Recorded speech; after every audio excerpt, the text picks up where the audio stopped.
Hey, what's up, everybody? It's Uncle Mad here. Long overdue Nashville SC 2024 season recap. Only doing his traditional coughs right as soon as we start the live stream. Been meaning to do this for a while. Was going to do it right towards the end of the season, and then just, other stuff gets in the way. And then Nashville SC actually started to make some of their roster moves, some of their decisions early on. So decided to let some of that play out, let that kind of happen so I could have more to talk about on this live stream. And now it's here. It's time. I'm going to be going away shortly. Not like in a weird way. I'm going on vacation, but like a good time. Get the live stream in, talk about Nashville SC, the final recap, final post-mortem on the season, sum everything up, and then kind of just as the thumbnail suggests, bury the season and forget it forever. Originally, I was going to go like down the roster, player by player, like give everybody a grade, get right like a thought of like this is what I think Nashville SC should do with this player. But we've already made several roster decisions. It's pretty clear we're going in certain directions, so don't necessarily have to do that because some of the decisions I would have made have already been made. Some of the decisions I maybe wouldn't have been made. So not a whole lot. To say that I wouldn't have already said. So Nashville SC took care of some of this for me. So um, just looking back on 2024 as a whole, the season, I mean, obviously did not at all go the way we would have liked it to. The first time ever missing the playoffs, um, firing Gary Smith, like a third of the way through the season. Roomba Muntali comes in for a stretch. BJ Callahan comes down for like the kind of mop up duty right at the end. Just a weird, bizarre season for Nashville SC. I don't think anybody could have fully predicted the way it was going to go at the start of the season. I think there was definitely some issues, some flaws with the way that the club managed the season. I mean, get into depth more later on, but I kind of want to focus on the roster, focus on the players, focus on what's to come. Go through that. Just looking back on 2024 for the season itself, though, like I'm optimistic moving forward. I think everything I've heard from BJ Callahan, everything I've heard from the management, the leadership moving forward is pretty positive, pretty, you know, stuff you can get behind. Um, it is a little weird though, looking back. So if we rewind back to when Gary Smith was fired, before we get into like the roster stuff, the what could be the look of the team moving forward. If we look back at 2024, when Gary Smith was sacked off the back of a win over Atlanta. Maybe things going in the right direction. Maybe things looking better. Weird time to sack your manager. Felt like to me at that point in time, if you go back and watch the videos, go back and watch the vlogs at that point in time, it felt like to me, if we were sacking Gary Smith at that point in time, it had to be like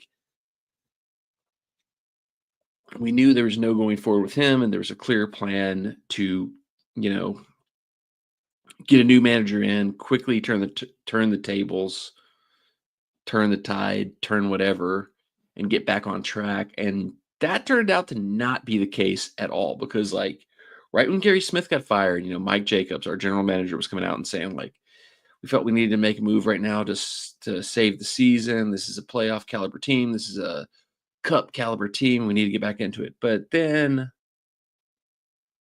by the time we actually hired BJ Callahan, they're starting to talk about Nashville SC 2.0, a focus on youth, a focus on development, a focus on the next wave of this team. So, like, whatever they thought, I don't know if there was like a plan A that didn't happen when Gary Smith got fired and BJ Callahan, maybe BJ Callahan was plan A, but his commitment to the national team delayed the hiring and it later became a plan B. Once by the time he could come in, the season had completely fallen apart. I don't know. It's a very weird situation looking back on where like they fired Gary Smith saying, this is a team we think we can compete. We have to make this move now to continue to be competitive.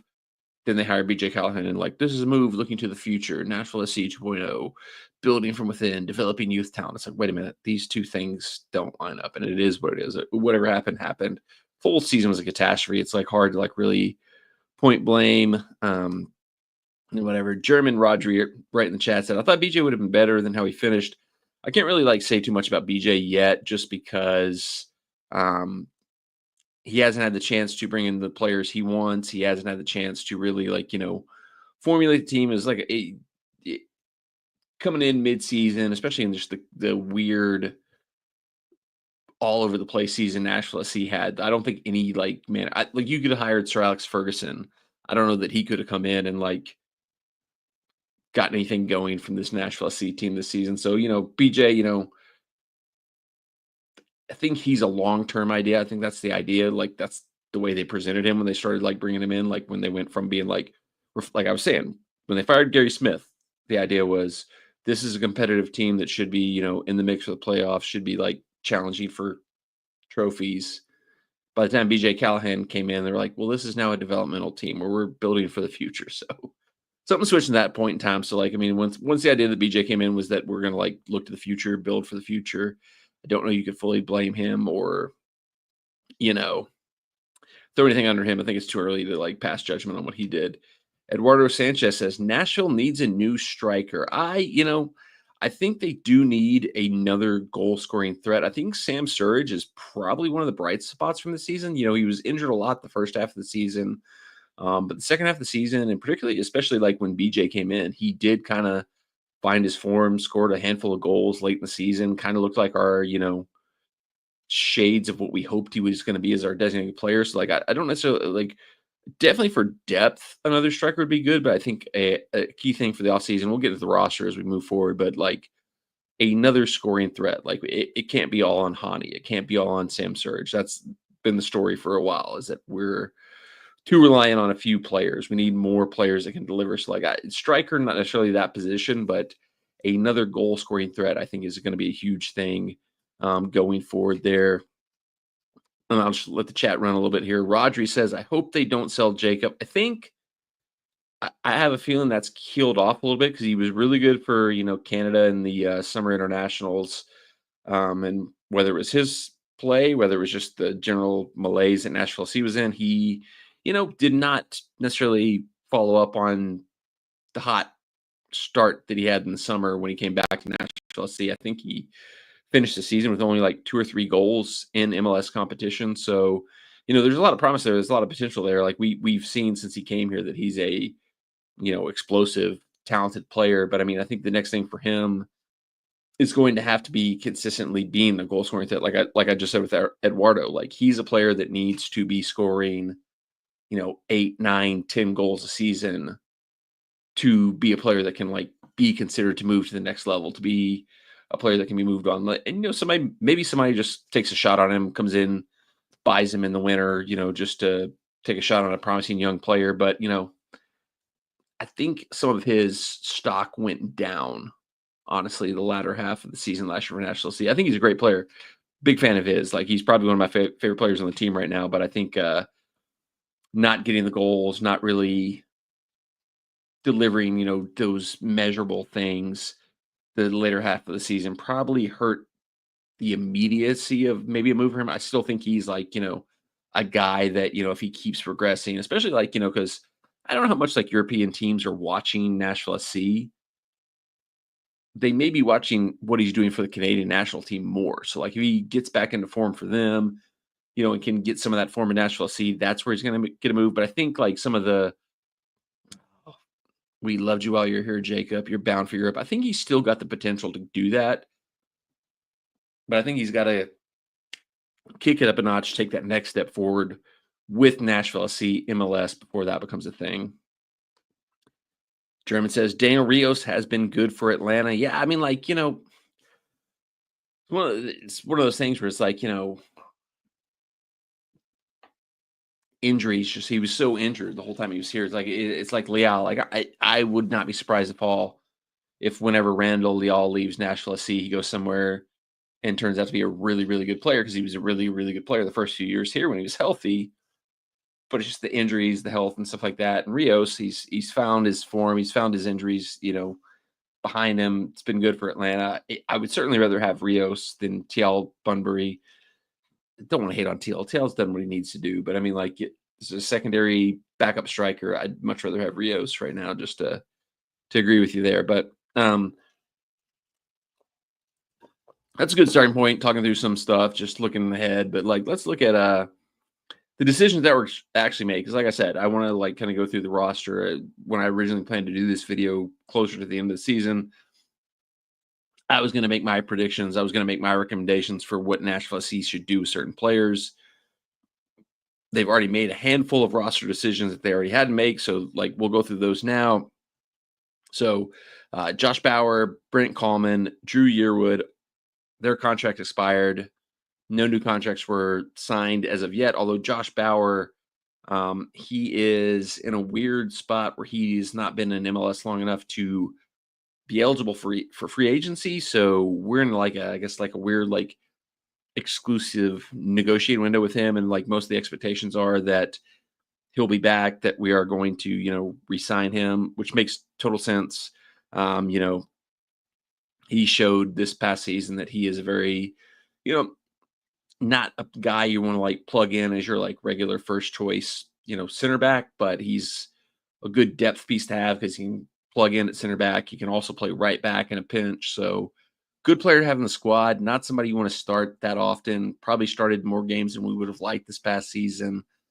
There's another player who fits that mold in Nashville SC squad that we'll eventually talk about. And I think that's like the biggest thing is Nashville SC has too many of those players where it's like a good squad player, a guy you want in the team, a guy you want to have available, but not a guy you want starting 15, 20, 30 games. And we had too many of those this season. So it looks like they're going to re-sign him eventually. So good depth piece, good to have him available. Somebody in the chat just said, we'll get this, said sell Godoy. Don't have to sell Godoy. He's gone because the club turned down contract options on Brian Anunga, Dowd. I don't even know who Dowd is.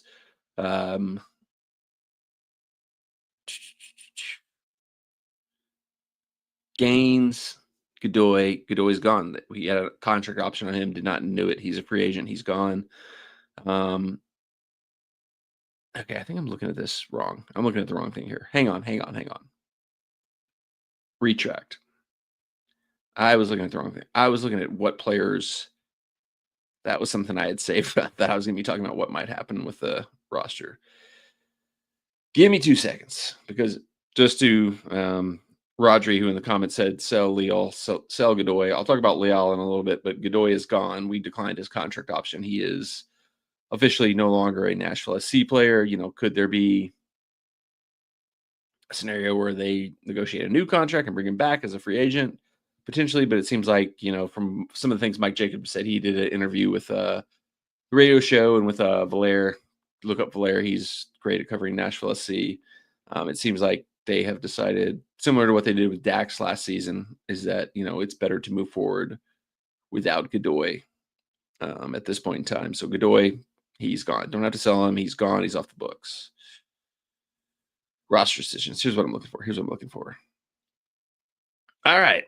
Here we go. Club exercised the contract options on Lucas McNaughton and Julian Gaines. Makes sense. Perfect sense. McNaughton, injuries, had they not come up this season, probably would have been, our first choice center back right alongside Walker Zimmerman.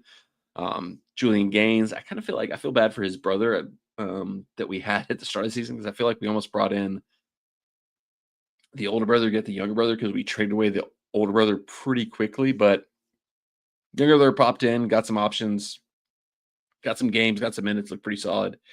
They've been extended, but we declined the options on Anibal Godoy, Brian Anunga, Amar Sedic, Forrest Ajago, Joey Skinner, and Ben Martino.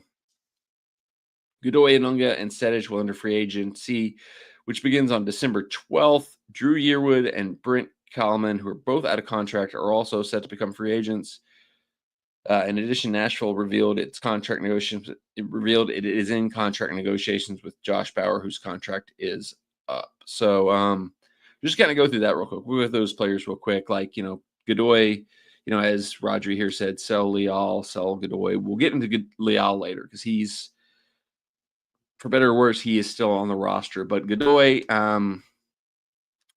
it's not a terrible surprise there. I mean, it's similar to what happened with Dax last season, where it's like solid player, still probably could have contributed if we kept him around. But I think one of the things, looking at the initial roster moves that Nashville SC has done, is that's clear is that they want to create the most roster flexibility possible and also get younger. I mean, that's one of the things. If you've looked at like some of the stuff that's come out about like the salary caps, the roster structure, we somehow, without having the success we would have liked to have had, also had like top 3 payroll in the league and like top 3 oldest teams in the league. So that has to be something they have to correct.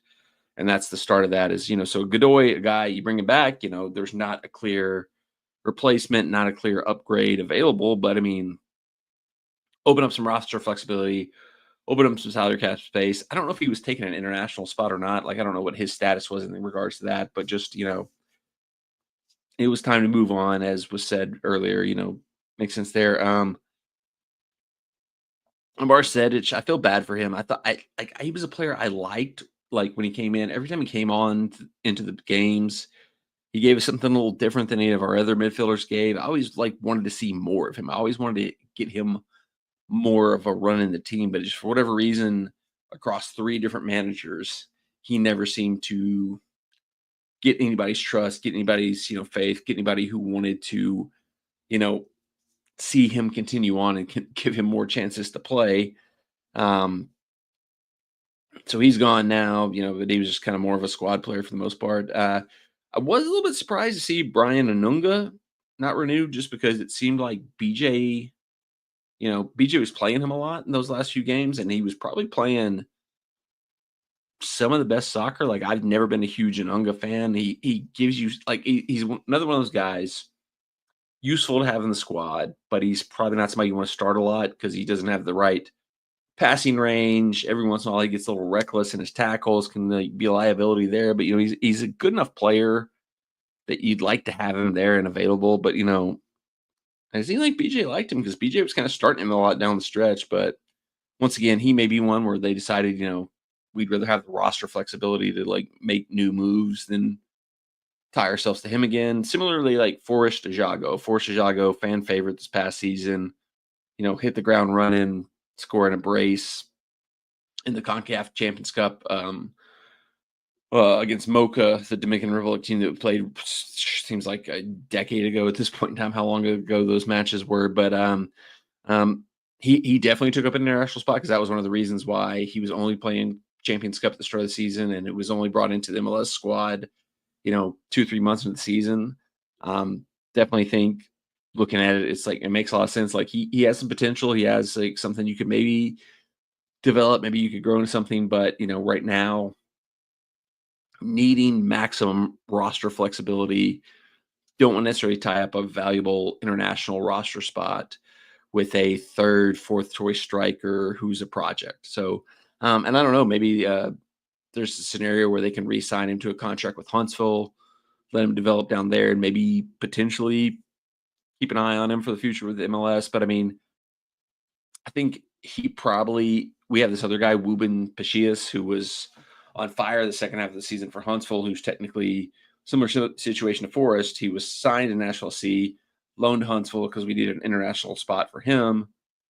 Could be an eyeball on him. Like, maybe we want to give him this roster spot moving forward. I don't know. We'll see what happens with that. But I don't know that Forrest is necessarily done with Nashville SC. I could see him getting re-signed to Huntsville. But, I understand. It was a little bit surprising just because, he had a promising first, kind of rookie season. But at the same time, knowing that we need maximum roster flexibility, it does kind of make sense. Joey Skinner, reserve fullback, never really got a shot. Ben Martino, 3rd, maybe even 4th choice goalkeeper, depending on how you look at things. Not too surprising that they're, especially with knowing that, we'll get into this in a second, we might be looking forward to what our options are in terms of goalkeeper for the future.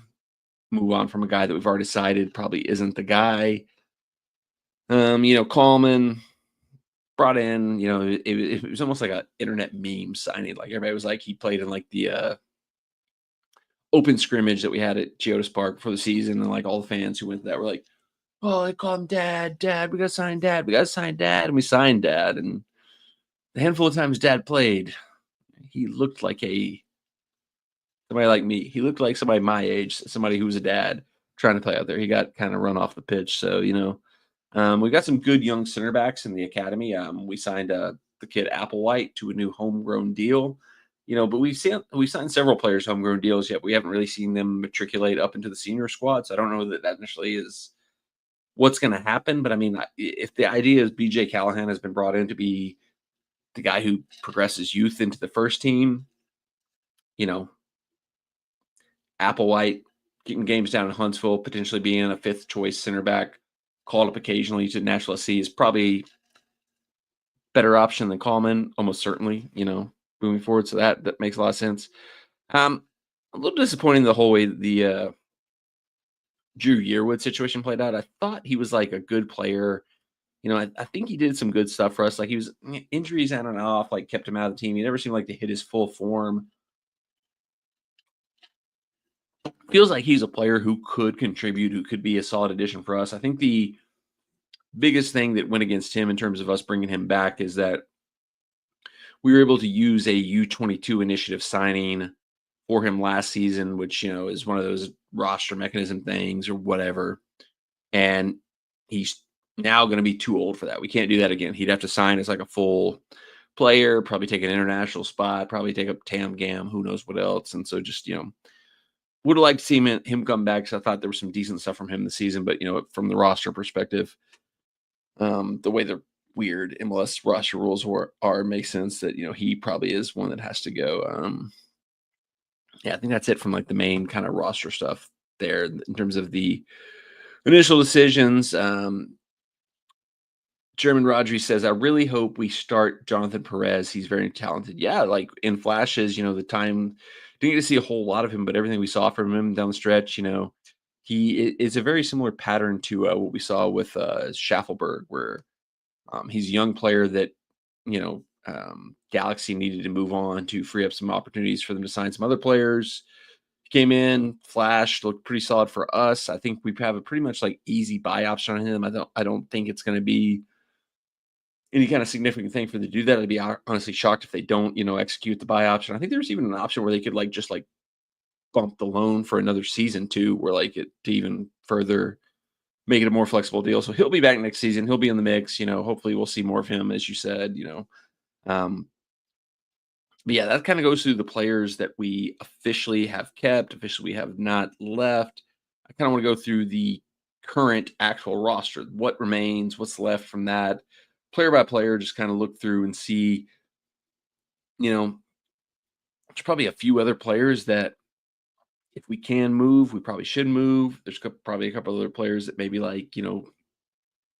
keep them, but upgrade their position. So I want to go through that now. So I'm going to go through numerical here. We're starting with number 1, Joe Willis, and I'll probably just do all the goalkeepers in one fell swoop here because there's not really a way to talk about Joe Willis without talking about the other goalkeepers. I think Joe Willis is back. I don't think there's any question about that. I think he will, short of something crazy happening in the offseason, be our starting goalkeeper going into next season. In an ideal world, I think Nashville SC would bring in a young, another goalkeeper to potentially push Joe Willis, compete with him for the starting spot, potentially be his eventual replacement, even if he doesn't replace him immediately. But I don't know that, we have more needs elsewhere. So I don't know that that's something we'll necessarily pull off because I think we got Joe Willis.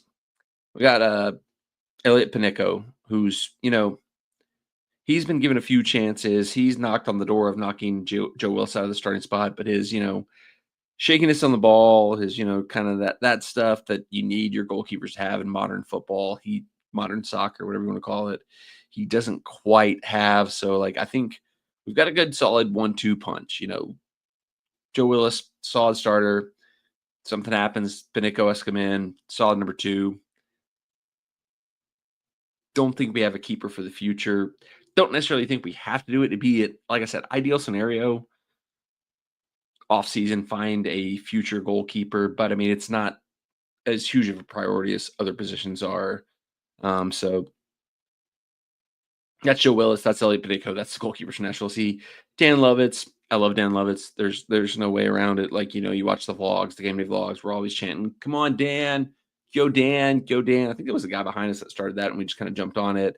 But he definitely, you know, hate to say it, love the guy. Lost a step this season. And some of it, I think, maybe the change in the style of play, the departure of Gary Smith, where our defense was left a little bit more isolated. There wasn't as much cover, as much protection with like the midfield dropping back, covering as much. There was multiple times where Dan got stuck in 1v1s, and more often than not, he was getting beat in those scenarios. So it's kind of the same thing as Joe Willis, he and I'll just go ahead and I'll throw Taylor Washington in the same mix because it's a very similar situation, the left back position to the goalkeeper position. We have a passable, usable, reliable starting player. We've got a backup that you trust, that you can put in a pinch. But for the long-term future, it's something that needs upgrading. Don't know that we can do it this offseason just because we're going to need to upgrade other positions. Other positions have to be the priority. We can go through another season with Dan Lovitz as our starting left back, Taylor Washington as our backup, Joe Willis as our starting goalkeeper, Elliot Pinico as our backup goalkeeper. There's other positions we have to get new starters, new just complete depth at. So love Dan, but I think we can see the end coming. Number 30 is Lucas McNaughton. Kind of a lost season for him. Like, started out solid, looked like, everything we'd hoped for the last season, everything we'd seen the last season was going to continue to progress. Continue to build, and just got like a weird like injury. Like it acted like it was like at the time it was like this is a weird thing about like soccer. And it's with like European soccer, MLS. We never get like a clear, like real, like short of like if they use a roster move, like what we did with like it's weird. We use the season ending designations, like injured reserve, whatever you want to call it, with Tyler Boyd, because we knew he tore his ACL. He wasn't going to play the rest of the season. And McNaughton got hurt, if I'm not mistaken, well before Boyd and never returned. Like I think he maybe was on like the bench like the last game, maybe. But we never got like a clear. It was like I think at one point in time it was like an ankle, and then it was like, oh no, it's a knee. No, it's an ankle. It's like I know teams. It's a benefit to the teams to keep in house, to keep things under wraps in terms of like injury situations. But I think from a fan perspective, it sucks. Like when you're like, you acted like when Lucas McNaughton got hurt that it was like he might be out for a few weeks, and then he just didn't play the rest of the season. Like we have no idea why, whatever happened with that, and it's weird. Like ideally, he's back next season. He should be slot right back in, first choice starting center back with Zimmerman. No question there, but it was a weird season for him just because like not only the injury, but just like the clarity around it and like how it was like. Honestly, I think it was like pretty downplayed at the start of it. Like he was like, he'll be out for a few weeks, and he just ended up being out for the season with no other explanation. Like, why didn't we use like one of like the roster designations of like putting him down or putting him down? It's like we're shooting a horse. I don't know. Number 5. Now the numbers. I'm saying the roster numbers here. Jack Meyer. Nobody got damaged more in Nashville SC's roster this season than Jack Meyer. Looked like, up until and it kind of started last season, but it looked like he had fully stepped in as our young center back who was going to pair with Walker Zimmerman, be our, eventually like succeed Zimmerman as like the main man in the back line. There was even like talk, I think last season, that he was like getting like looks for a potential national team call up. And then like, I mean, most of the team had this same situation, but like post Leagues Cup, he kind of fell apart. Like, I don't know if like McNaughton coming in kind of shook his confidence, having like another player there. I don't know what happened, but he fell apart last season. Was pretty bad all throughout this season. And like, it's a testament to how good Walker Zimmerman was, because when he's played with Walker Zimmerman, he's always looked solid. Walker Zimmerman was out for large chunks of the season, and when Jack Meyer was playing with like Bauer or McNaught early in the season, looked like a disaster. So it's like Zimmerman, rising tide lifts all ships. Zimmerman is the guy that lifts all the ships, and Jack Meyer just did not do well. I mean, I would expect him to be back next season, but I could see a scenario where like he's a young player. Could see Nashville SC kind of like if there's anybody interested in trading for him, I could see them saying, hey, young asset, frees up some stuff, gives some flexibility. We've kind of given up on him maybe. Could be a trade candidate, but I don't know. Next up, number 8, Rundle Leal, previously mentioned. I think most Nashville SC fans would say we need to get rid of Randall Leal. I don't know how feasible that is, though, just because, there's not as many, transfers in MLS as there is in European soccer. It's more trades, or you let a player's contract expire, they leave as a free agent. I don't really know who's going to come in and trade for or give a transfer fee for a player that's on a pretty substantial contract that hasn't played more than like 2 games in the last 2 years. Like that's the key here is like it's easy to say get rid of Randall Leal, but I mean like you can't cut him without just completely eating a huge chunk of his salary and probably tying up all that in cap woes and who knows what else. Is there a trade market for him? Is there a transfer market for him? I don't know why there would be, just because he's in the last year of his contract. So it would be awesome because I think he is, outside of the 3 designated players, the next player in terms of highest contract. So it'd be awesome to be able to find a way to get rid of him and open up that money. But I mean, if you think back, and I'm just maybe I'm just a sucker because I feel the same way about. We'll get into it in the next Titans live stream. I'm still stuck on Will Levis. If somehow he comes back February 2025 and he's healthy, he's fit, he's the Randall Leal of 2019, 2018, 2020 even, let him play that out. His contract expire, money well spent. I think the ideal situation this time is best for both to move on, but I don't know if there's a willing partner outside to take his salary on. So I think we may be stuck with him, and we may just have to hope for the best that he finds a way to get back to what he once was. So Sam Surridge, like I said, we talked a little bit about him earlier. I think he came on, especially like late half of the season. Still young. Like I think it's one thing is like kind of like weird about our team is like he's one of our young players. Like he's 26, 27. So hopefully, see what BJ can do, build some structure around him, give him some more support. So I think that was like the biggest thing the first half of the season. It seemed like he was just never getting the ball. He was never getting support. He was never getting fed the ball. Later half of the season, he starts getting balls in. He starts getting passes in. He starts getting passes through the channels. He starts getting into open spaces. Goals start coming. Hopefully more of that next season. Hani Mukhtar, not much to say there. Once again, similar to Sam Surridge, he is one of the ones who, like, up and down season, hasn't looked like the elite Hani Mukhtar for about a year and a half, but like the last 2-3 games, there was flashes, there were signs of that. So that's something you can hopefully put together, build on. Tyler Boyd, never really got to see the best of him this season because he was almost like he never really got to play the way we wanted him to play because we had Surridge out injured. He had to play as like a false 9, like a fake striker for half of the season, and then towards ACL, and like, obviously was gone from there on out. I don't think he'll be back time for the start of the next season, but when he comes back, he was a player I was very excited about coming out of Nashville SC for this past season because he's a winger, an extra attacker that has a track record of scoring goals. And that's what I mentioned we needed. Sam Surridge, goal scorer, Hani, goal scorer, adding a third, fourth option in there, players that can score goals. That'd be huge if we can get that from him when he comes back from his injury. Number 12 on the roster, Teal Bunbury.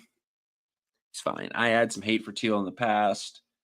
I think he's fine now. I think he's good enough. backup striker, comes in, he can do a job when needed. He's one of those players, though, that, if we have to start him for more than like 5 games, that's bad. We definitely need to find another younger striker option, as was mentioned previously. Not necessarily a starter because we got Sam Surge there, but I would be very troubled if our only two strikers going into the season are Teal Bunbury and Sam Surge. 14, Jacob Schaffelberg. Talked a lot about him already. High potential, high flashes, high, signs of life all over the place. Talented player, incredible dude. Really nice guy, by the way. Met him several times. Super nice guy. Think he needs to put it all together more consistently. It's going to be the next big step for him because we've seen, with Canada had some flashes. With us, he's had some flashes, but he's never had like a fully sustained long stretch of being like a key impact player, scoring goals, creating goals for other players. That's going to be the next step for him, is to the things he's done in flashes, do it more consistently. Patrick Yazbak, he was kind of gave us something that we didn't have, obviously, like a little bit more passing, a little bit more creativity in the midfield. Horrible,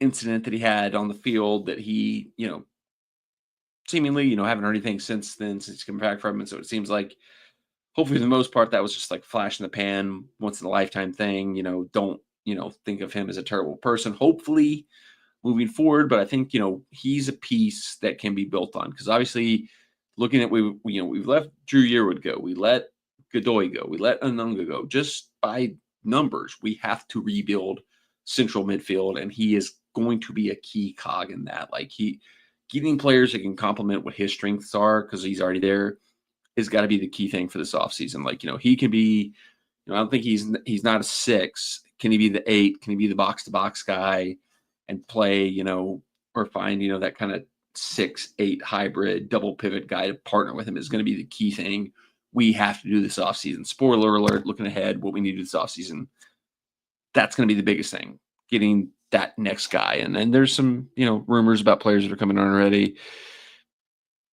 18, Shaq Moore. If I could sell Shaq Moore, I would. I just have been completely disappointed with him this season. Like, there are so many times, watch the vlogs, there's ones where like I caught him just like being like asleep at the wheel, letting goals be scored offside. He was the biggest culprit in terms of just being checked out this season. He's a talented player. Like, we've seen it, at his heights at Nashville SC, at his heights with the U.S. national team, he's been very good. But for whatever reason, the majority of this past season with Nashville SC, he was just checked out. He just could not have given two craps less what was happening on the field.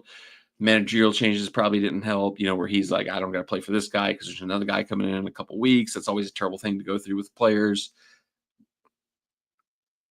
I think he probably is like one of the few guys on the roster that has like an outside of MLS transfer value, or even in MLS trade value, because he's got a name. Like, people might not have watched closely how lackadaisical and boring and going through the motions he played this season. If there was a chance to get rid of him, I would take it, because I think we've got Julian Gaines. He might not be fully at Shaq Moore's level, but I know Julian Gaines is going to give his all every time he plays, and I would take that 100 times out of 100 and let him develop, let him grow into being the full-time starting right back, over another season where I have to watch Shaq Moore just go like, oh man, that guy was onside because I was just too lazy to go up the field. I don't want to see that again. Shaq Moore, whatever the opposite of player of the season was, that's what I give Shaq Moore this season. So, but he'll probably be back. There's been no indication otherwise, but I would, if I was Mike Jacobs, I'd be calling up everybody I know, being like, hey, what do you think about Shaq Moore? You need a right back. He's, U.S. international. He was in La Liga recently. I would do everything I could to get rid of him. Alex Muyl, he's the guy I was kind of referring to earlier when I was talking about Josh Bauer, in terms of like, this is a guy you want in your squad, you want in your team. He started way too many games for Nashville SC this season. I said it 100 times in the game day vlogs, the other live streams where I was talking about the team. He is the kind of player I was when I was a player, because like I was never the most skilled guy on the pitch. I was never the guy who could play everything, but you could plug me into any position. I was going to bust my ass.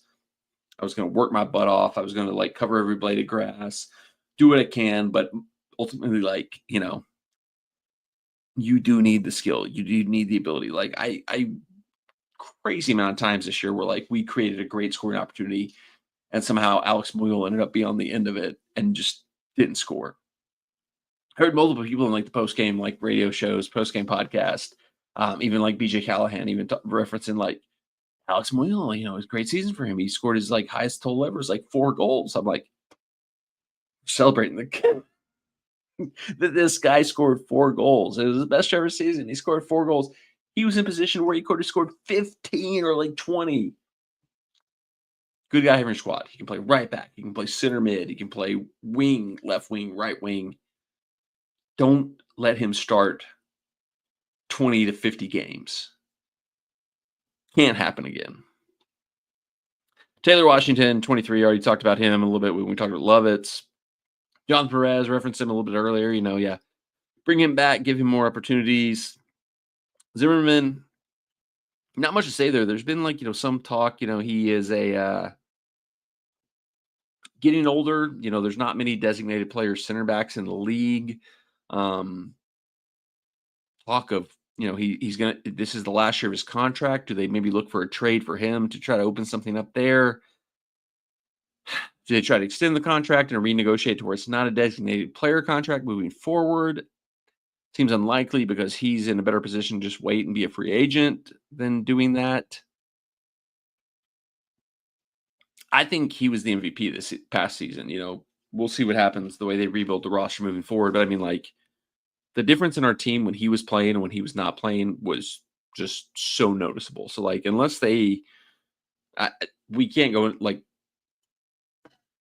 I would not let Walker Zimmerman go unless there's a plan to ship something else in, because I don't want to see some combination of Josh Bauer, Jack Maurer, and McNaughton, because McNaughton's coming off the injury and the other two are just whatever. So he's got to be back. I hope they can, ideally, like I said, ideal world, extend the contract, but renegotiate it out of a designated player contract, open that up to maybe make a move somewhere else. That seems unlikely because why would he take a pay cut? Tough. Ruben Passius didn't play at all for Nashville SC because there was an international spot available for him, but was really, really, really good for Huntsville the second half of the season, our reserve team. Kind of wonder, he was injured the first half of the season. Would he have taken the spot that Forrest Jago eventually got if he hadn't been injured? No way of knowing for sure, but, he looks like a good player to potentially build on for the future. Julian Gaines, talked about him. I would, honestly, I'd get rid of Shaq Moore and let him be our starting right back and just build him up. Elliot Panico, talked about him when I talked about Joe Willis. Isaiah Jones, local kid from a huge soccer family here in Nashville. His brother was having an incredible rookie season for NYCFC before he had a horrible leg break injury. Got to see a very, very little bit of him. I think he played just a handful of minutes for the first team this season. People who cover the academy, cover the youth team a little bit more, cover Huntsville a little bit more, say he's not probably all the way there, but he's a central midfielder, and that's a spot we have to just need players in because we've just let our entire central midfield go so far this offseason. So, if the goal of BJ Callahan coming in was to develop youth, to bring up youth players, he's one I would circle the wagons around. Sean Davis, love Sean Davis, super guy, nicest guy. Just has not been good for the last 2.5 years. He's kind of in the same boat of Leal, high contract, hard to get out of it, hard to see a way to get out of it. He's probably going to be back, but I mean, it almost has to be back just because, like I said, we basically released or traded or did not renew our entire central midfield. So, I think our only real central midfielders who actually have first team experience right now are him.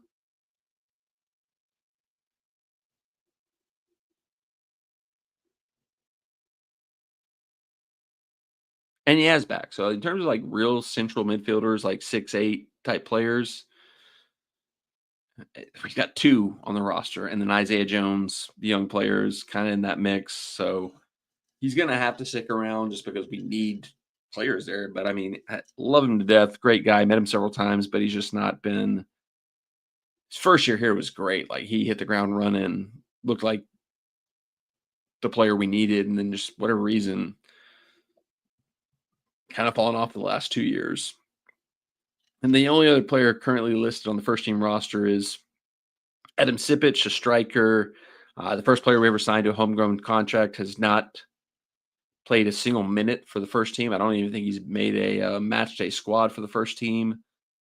Don't really know what to say about that. I know there was a lot of hype, a lot of positivity around him. I think he's, maybe 17 years. He's only 18 years old. So I mean, it's weird because being somebody who's a fan of European soccer, like MLS hasn't quite got to the point there where